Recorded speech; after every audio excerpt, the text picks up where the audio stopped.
Novita. Senang sekali saya bisa memandu episode perdana dari Binus Talk, podcast bareng dengan para mahasiswa pasca sarjana Binus Business School Jakarta. Nah, episode pertama kali ini spesial banget karena kita bakalan ngebahas dan juga menyimak bagaimana analisa dari para mahasiswa pasca sarjana Binus Business School Jakarta mengenai program atau kegiatan CSR atau tanggung jawab sosial dan lingkungan dari Barito Pacific.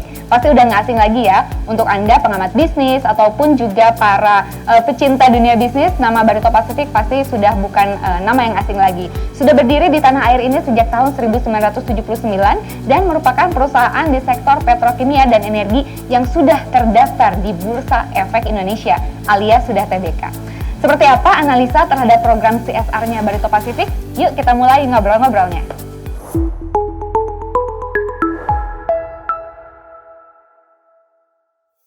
Oke, kita mulai ke pertanyaan pertama nih ya. Ini pertanyaan yang mendasar, tapi penting dan harus dijawab nih sama bapak-bapak. Pertanyaan pertama, sebetulnya dasar banget kenapa sih memilih Barito Pacific untuk dibahas dan dianalisa pada banyak company lain, tapi kenapa tertarik sama ini? Mungkin saya mulai dari yang paling dekat dulu nih, dari Mas Gilang, gimana? Ya, terima kasih Mbak Indah atas pertanyaannya. Jadi, kenapa kita memilih CSR Barito ya? Karena emang Barito ini merupakan perusahaan yang udah berdiri udah lama. Perusahaan juga untuk CSR-nya sudah berdiri dari tahun 2011, jadi udah lebih dari 10 tahun, di mana mereka emang sangat berdampak terhadap lingkungan sekitar, dampaknya sosial, dampak ekonomi juga mereka berkontribusi positif, kemudian juga kita dapat mengakses dengan mudah, dengan melakukan mengunjungi website mereka, kita dapat akses semua mengenai CSR yang ada dari Barito ini, dan juga Barito ini merupakan CSR yang sustain, berkesinambungan, yang dimana program-programnya itu dilakukan continue, nggak cuma sekali berhenti tapi terus berkelanjutan, dan itulah kenapa kita ingin meneliti ini lebih dalam, lebih jauh lagi dan lebih mendetail agar kita bisa memberikan informasi yang seluas dan bagus-bagusnya bagi teman-teman semua. Nah, bicara mengenai hal ini, mungkin apa nih kira-kira yang ditemukan oleh teman-teman di grup 3 ini nih mengenai fokus dari CSR di Barito Pacific ini? Pasti mereka punya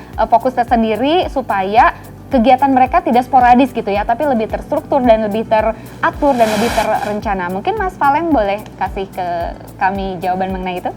Ya, terima kasih Mbak Indah atas pertanyaannya. Jadi Barito ini membagi CSR-nya menjadi 4 pilar ya. Yang pertama adalah pendidikan, kemudian ada sosial, ekonomi, dan lingkungan. Dari pendidikan sendiri, salah satu yang dia lakukan adalah memberi beasiswa kepada anak-anak muda dan pelatihan-pelatihan praktis untuk membekali mereka dengan kemampuan yang akhirnya dapat digunakan. Kemudian dari sisi lingkungan, mereka membekali masyarakat sekitar dengan pengetahuan untuk pengelolaan sampah dan mempromosikan konsumsi yang bertanggung jawab. Kemudian dari sisi ekonomi, mereka menyelenggarakan program-program yang tujuannya untuk meningkatkan kapasitas masyarakat dari segi ekonominya. Kemudian yang terakhir di sisi sosial, mereka ini ingin meningkatkan kondisi sosial masyarakat di wilayah operasi-operasi perusahaan dan daerah miskin lainnya di Indonesia. Betul, kalau tidak salah mereka juga punya program-program tersendiri ya, baik itu di bidang kesehatan, infrastruktur, dan juga kemanusiaan ya Pak Valen ya, untuk bidang sosialnya. Tadi menarik sekali yang berkaitan dengan lingkungan, karena biasanya memang kalau perusahaan, apalagi industrinya bergerak di bidang petrokimia, itu akan sangat gencar banget tuh disorot dari sisi lingkungan begitu ya. Dan kalau nggak salah nih, saya dengar juga grup 3 itu fokus pada pilar lingkungan nih dari CSR-nya Barito Pacific ini. Boleh dong dikasih bocoran juga ke kita semua, kenapa sih tertarik pada pilar lingkungannya CSR Barito nih? Apakah karena alasan yang barusan atau punya alasan sendiri? Mas Gilang? Ya jelas, karena emang core bisnisnya ini kan lebih banyak ke arah lingkungan ya, jadi pengerusakan lingkungan seperti itu. Jadi emang komitmen dari perusahaan ini emang ingin bagaimana melestarikan lingkungan gitu loh, berdampak positif, berkontribusi positif. Bagaimana CSR yang dilakukan itu emang harus ke arah ke lingkungan, seperti pengelolaan limbah, penanaman pohon, konservasi hutan, terus kemudian pengurangan emisi gas rumah kaca. Semua itu dilakukan sebagai tanggung jawab perusahaan untuk bisa menjaga kelestarian lingkungan. Baik, kalau dari program-program yang sudah dilaksanakan nih, mungkin teman-teman boleh share juga nggak sih, apakah itu semua betul-betul punya impact nggak sih ke masyarakat, khususnya dari pilar lingkungan yang tadi Mas Gilang jelaskan ya. Mungkin Mas Randy boleh kasih jawaban ke kita nih, kira-kira temuan teman-teman grup 3 ini seperti apa nih mengenai problem lingkungan yang sudah diatasi oleh CSR-nya Barito Pacific. Oke, terima kasih. sebenarnya ini salah satu juga alasan kita kenapa kita membahas program lingkungan dari Barito Pacific, di mana seperti kita tahu mereka banyak melakukan program-program di sektor lingkungan. Salah satunya adalah dalam program pengolahan limbah dengan menggunakan lalat, yaitu BSF atau Black Soldier Fly, di mana BSF itu adalah lalat yang tidak berukuran biasa, tapi berfungsi untuk dapat mengelola limbah secara terus-menerus. Itu menjadi salah satu program unggulan dari Barito Pacific juga di sektor lingkungan. Jadi budidaya lalat gitu ya? Betul. Itu menarik banget ya, dan juga inovatif gitu. Tapi tentu dalam prakteknya, dalam kenyataannya, penyelenggaraan atau pelaksanaan kegiatan CSR ini tidak semudah yang kita perbincangkan ya. Pasti mereka memiliki tantangan ataupun challenge-challenge tersendiri nih. Mungkin boleh saya mau ke Mas Suluk sebentar nih, kira-kira ada nggak sih temuan atau analisa yang mengarah pada kira-kira apa sih ya tantangan yang kerap dihadapi khususnya oleh Barito Pacific ya dalam menjalankan CSR mereka di bidang lingkungan?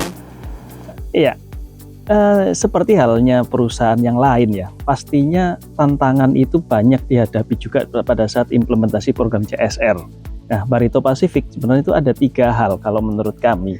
Tantangan yang mereka hadapi saat ini, yang pertama itu adalah tantangan dalam melibatkan semua pemangku kepentingan.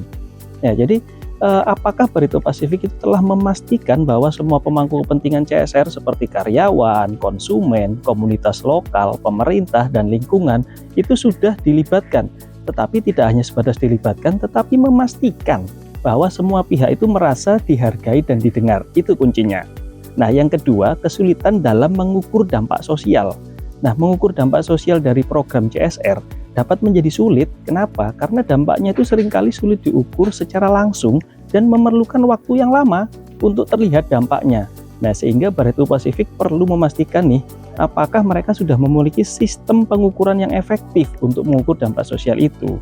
Yang terakhir, yaitu memastikan kelangsungan program CSR. Ini adalah tantangan terbesar nih dalam implementasi program CSR, di mana mereka ingin memastikan kelangsungan program, tapi juga bahwa memastikan program ini tidak sekali pakai gitu, sehingga memastikan CSR mereka itu terintegrasi dengan strategi bisnis jangka panjang perusahaan dan dilakukan secara konsisten dan berkelanjutan.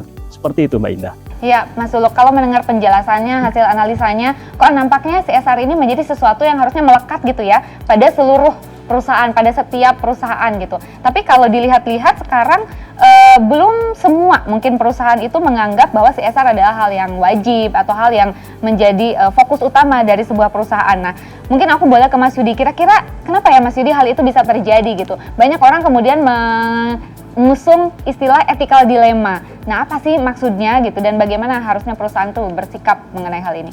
Ya, thank you Mbak Indah. Jadi yang kita ketahui bersama bahwa hampir semua perusahaan ini akan mengalami situasi ethical dilemma dalam melakukan aktivitas bisnis atau usahanya ya. Tapi yang terpenting adalah bagaimana sikap atas keputusan perusahaan itu dalam menghadapi ethical dilemma, karena ini sesuatu yang tidak bisa dihindari. Nah, kembali ke Barito Pacific, dari kelompok kami, setelah kami berdiskusi, kita melihat ada 5 aspek yang menjadi ethical dilemma ketika Barito Pacific melakukan aktivitas bisnisnya. Yang pertama itu tentang lingkungan, kemudian kesehatan dan keselamatan kerja, hak asasi manusia, transparansi dan akuntabilitas, kemudian dilema dari etika bisnis itu tersendiri.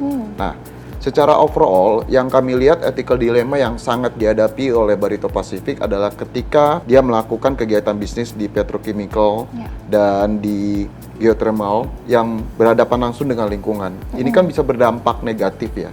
Tetapi bagaimana perusahaan itu bisa menyikapi dampak negatif lingkungan itu dengan melakukan CSR itu tersebut, sehingga kembali lagi ke lingkungan, sehingga dampak-dampak negatif itu bisa berkurang. Itu yang pertama. Kedua, kembali bagaimana bicara tentang hak asasi manusia, keselamatan kerja, bagaimana perusahaan benar-benar bisa memberikan fokus dan menjamin bahwa hak asasi manusia dan keselamatan kerja itu bisa terdeliver dengan baik. Kemudian kembali lagi ke transparansinya, bagaimana perusahaan harus jujur. Nah, jujur itu bisa kembali ke internal Barito Pacific, apakah benar dari setiap apa yang sudah dilakukan itu benar-benar bisa kembali ke lingkungan dengan baik atau tidak. Dan bagaimana perusahaan ini bisa menjawab akuntabilitasnya terhadap tanggung jawab. Nah, tanggung jawab itu sendiri juga terhadap masyarakat, terhadap lingkungan, juga terhadap ekosistem dan habitatnya. karena ini masih ada refleks dari aktivitas bisnis yang dilakukan. Yang terakhir, memastikan bahwa aktivitas etika bisnis ini jauh dari kata-kata korupsi yang nantinya bisa mengakibatkan situasi yang lebih buruk lagi yang berdampak kedua belah pihak nih. Internal dari Barito Pacific juga berdampak pada lingkungan sekitar dan masyarakat. Kira-kira karena kelompok atau grup 3 ini kan menyoroti pilar lingkungan dari CSR Barito nih. Khususnya untuk pilar lingkungan CSR, pendekatan seperti apa sih yang mereka lakukan dalam melaksanakan program atau kegiatannya? Mungkin Pak Valen boleh menjelaskan. Jadi dalam melakukan pendekatan terhadap CSR lingkungan ini, Barito Pacific itu melakukan pendekatan dengan Extended Production Responsibility atau yang kita biasanya sebut sebagai EPR. Nah, EPR ini menekankan tanggung jawab setiap produsen, dalam hal ini Barito Pacific, untuk memproduksi barangnya dengan mindfulness dari masa produksi hingga akhir siklus hidupnya. Nah, dalam konteks ini, Barito Pacific itu harus memastikan bahwa produk-produk mereka itu tidak hanya diproduksi secara bertanggung jawab, tapi juga harus memastikan bahwa produk tersebut bisa dikelola dengan baik setelah dikonsumsi oleh konsumen.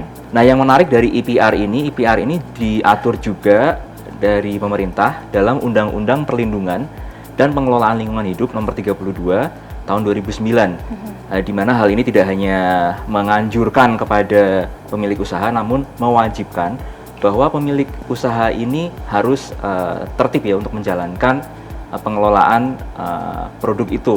Nah, oleh karena itu Barito Pacific ini harus mengevaluasi produknya ketika mereka membuat atau mengelola produk-produk yang mereka hasilkan. Mereka harus memastikan bahwa produk-produk mereka itu memiliki pengaruh yang tidak negatif ya, atau bahkan mungkin bisa berkelanjutan terhadap lingkungan seperti emisi gas rumah kaca, limbah industri, dan penggunaan sumber daya alam. Baik, nah menyambung itu mungkin saya mau ke Mas Yudi nih ya. Selain dari pendekatan yang dilakukan atau dipilih oleh Barito Pacific dalam menjalankan CSR-nya, khususnya pilar lingkungan, dalam implementasi CSR mereka kita tahu ada 3 kategori ya, ada ethical, strategic, dan juga altruistik nih. Kalau misalkan membaca sustainability report mereka, termasuk kategori yang mana nih Mas Yudi kira-kira? Oke, jadi kalau kita simak diskusi kita dari awal tadi, sebenarnya Barito Pacific ini sudah melakukan ketiga-tiganya itu. Nah, tapi kalau kita lihat dari ketiga itu, mana sih yang memang paling bisa diunggulkan lah ya. Jadi yang kita lihat itu terhadap aktivitas CSR yang berhubungan dengan strategi mereka. Yaitu segala sesuatu yang aktivitas CSR yang mereka lakukan yang berhubungan pada lingkungan. Di mana aktivitas bisnis mereka yang kita ketahui sangat dekat dengan lingkungan itu bisa dijaga sehingga kegiatan CSR-nya itu bisa kembali lagi ke lingkungan. Nah, tidak sampai di sana, itu bagaimana juga perusahaan bisa menunjukkan rasa tanggung jawabnya terhadap masyarakat, dan yang terpenting lagi untuk menjaga bagaimana sustainability itu di masa depan. Karena kita tahu dan kita pelajari bahwa berbicara dengan CSR ini tidak berbicara pada masa hari ini. Tapi bagaimana kita bicara untuk generasi yang akan terdatang atau generasi yang mendatang. Nah, tetapi bukan berarti kedua tipe CSR yang tadi itu tidak penting ya. Jadi keduanya itu juga saling melengkapi sih sebenarnya. Jadi yang kita lihat banyak yang dilakukan atau pilihan dari Barito Pacific ini melakukan strategi CSR, di mana melakukan kegiatan yang berhubungan dengan lingkungan, sehingga itu bisa kembali lagi bagaimana mereka menjalankan bisnisnya dengan sustain. Nah, kalau bicara mengenai implementasi, lagi-lagi saya terpancing untuk jadi ingat ini pasti nggak mudah gitu kan, ini pasti banyak tantangan. Kalau udah inget tantangan, jadi inget Pak Suluk nih. Apa nih tantangan mereka gitu ya, Barito Pacific ini supaya kegiatan CSR-nya mereka itu selaras, harmonis gitu antara kebijakan holding dengan apa yang dilakukan oleh anak-anak usahanya. Jadi sebagai holding memang ada ciri khas khusus ya, bagaimana mereka mempunyai tantangan untuk mengimplementasikan program CSR sebagai pemangku kebijakan. Yang pertama itu adalah koordinasi antara anak perusahaan.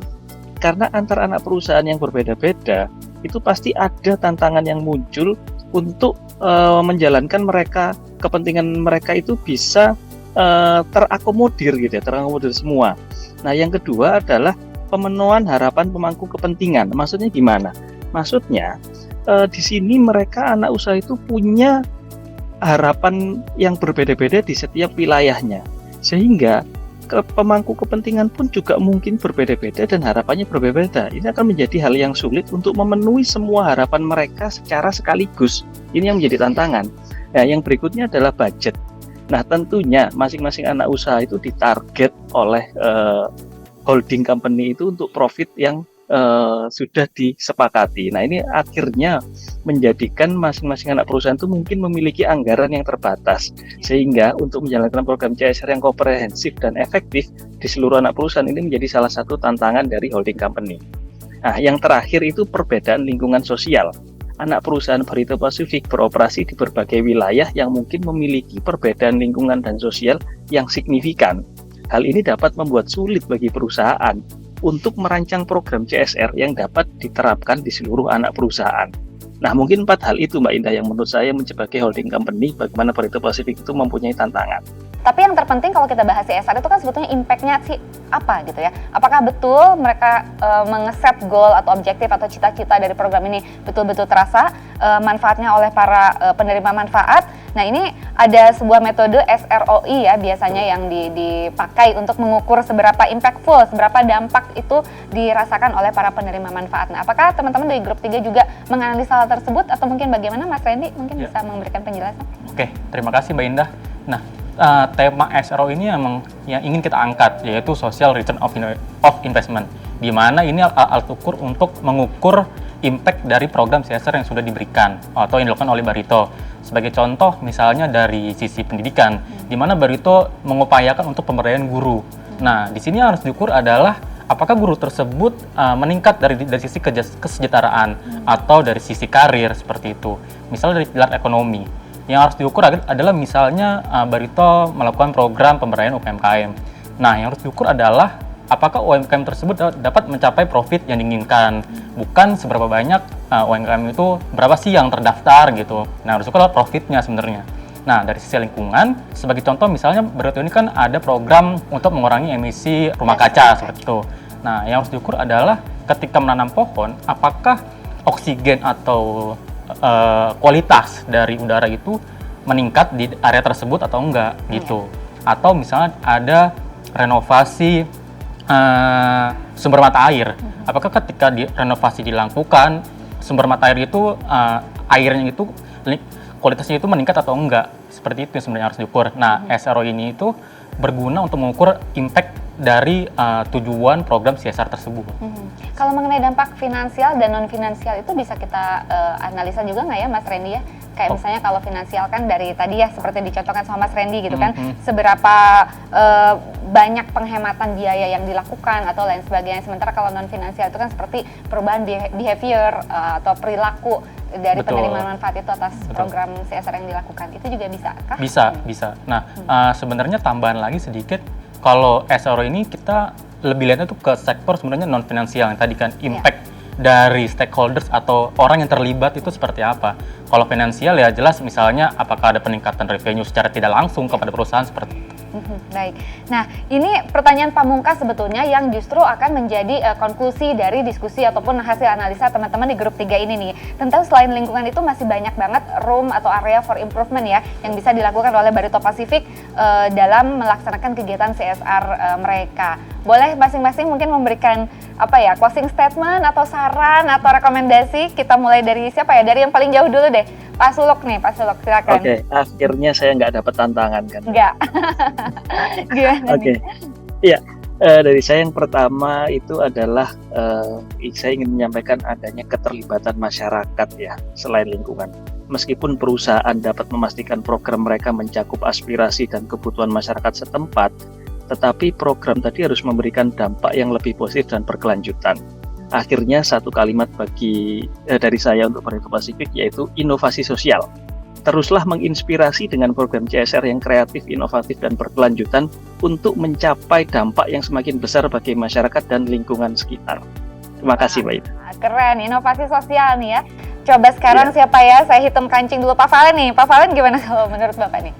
Oke, yang kedua itu salah satu yang bisa ditingkatkan adalah evaluasi atau pengukuran dampak dari CSR yang mereka lakukan ya.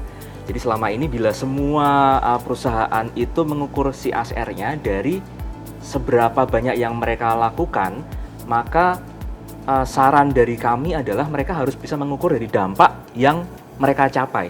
Jadi misalnya bila suatu perusahaan atau dalam hal ini Barito Pacific misalnya ingin mengukur dampak terhadap lingkungan, yang diukur itu bukan seberapa banyak pohon yang ditanam, namun dari seberapa baik akhirnya kualitas udara yang diinginkan. Seperti tadi yang dijelaskan oleh Mas Randy, atau misalnya dalam hal ke ekonomi itu bukan hanya seberapa banyak sih individu yang mereka bantu, contoh tadi misalnya guru dan pemberian beasiswa ya, tapi apakah guru dan siswa-siswa yang mereka bantu ini hajat hidupnya bisa terangkat atau tidak. Nah, hal ini yang harus bisa dilakukan oleh Barito Pacific. Oke, jadi pengukuran dampaknya ya atau impact dari Betul. program CSR tersebut. Kemudian tadi Mas Huluk sebelumnya adalah inovasi sosial. Dari Mas Randy apa nih Mas? Oh, kalau aku mungkin nambahin di sisi pelatihan tenaga kerja, di mana seperti kita tahu Barito itu perusahaan besar, terdapat anak-anak perusahaan yang banyak seperti Chandra Asri dan sebagainya, dan mereka pasti memerlukan SDM atau sebutannya karyawan atau SDM itu yang berkualitas. Nah, pelatihan-pelatihan ini harus terus dilakukan oleh Barito Pacific. Kenapa? Karena selain untuk meningkatkan kualitas, juga untuk mengurangi resiko-resiko kecelakaan yang terjadi di area kerja seperti itu. Penting ya, jadi Penting. kalau SDM-nya sudah improve terus juga kualitasnya, pasti program CSR-nya juga Betul. lambat laun akan semakin meningkat gitu ya. Kalau dari Pak Yudi bagaimana nih? Yudi? Ya, mungkin kalau dari sisi aku menambahkan, aku mengangkatnya dari bagaimana improvement CSR bisa dilakukan dari sisi komunikasi dan transparansi. Karena hal ini penting ya, bagaimana dari CSR program yang sudah dimiliki oleh Barito Pacific ini dapat dikomunikasikan dengan baik. Tentunya bukan hanya dari sisi Barito Pacific, tapi tentunya dari aspek keseluruhan seperti stakeholder, kemudian masyarakat pada umumnya. Dan juga pentingnya transparansi ini untuk menginformasikan bagaimana tujuan dari CSR ini benar-benar bisa memenuhi dari kebutuhan masyarakat itu sendiri. Jadi supaya program-program yang dibentuk atau yang dibuat ini memang program-program yang dibutuhkan gitu, bukan hanya cuma membuat suatu program yang asal ada gitu, khususnya di daerah-daerah di mana aktivitas bisnis Barito Pacific itu berlangsung. Mas Gilang, kalau dari Ya. Mas Gilang apa kira-kira nih room for improvement-nya? Ya, penutup sih kalau dari saya yang pasti bagaimana Barito Pacific ini bisa mengelola limbah ya, mengelola limbah dengan baik, bagaimana tidak mencemari lingkungan, tidak membahayakan lingkungan. Jadi mereka merencanakan pengelolaan limbahnya dengan baik, menggunakan teknologi, lebih merapikan lagi limbahnya sehingga bisa tidak berdampak bagi lingkungan. Wah, menarik sekali. Saya jadi semangat. Mudah-mudahan tadi kalau boleh saya simpulkan berarti ada 5 ya, masing-masing sudah memberikan satu rekomendasi begitu ya, apa yang kira-kira bisa diimprove oleh Barito Pacific. Inovasi sosial, pengukuran impact atau dampak dari kegiatan CSR, pelatihan tenaga kerja, komunikasi dan transparansi, serta bagaimana pengolahan limbah itu bisa terus diimprove atau ditingkatkan ya. Tadi Mas Gilang terakhir disampaikan. Oke, terima kasih semuanya sudah menyaksikan. Kita pamit ya teman-teman. Dah.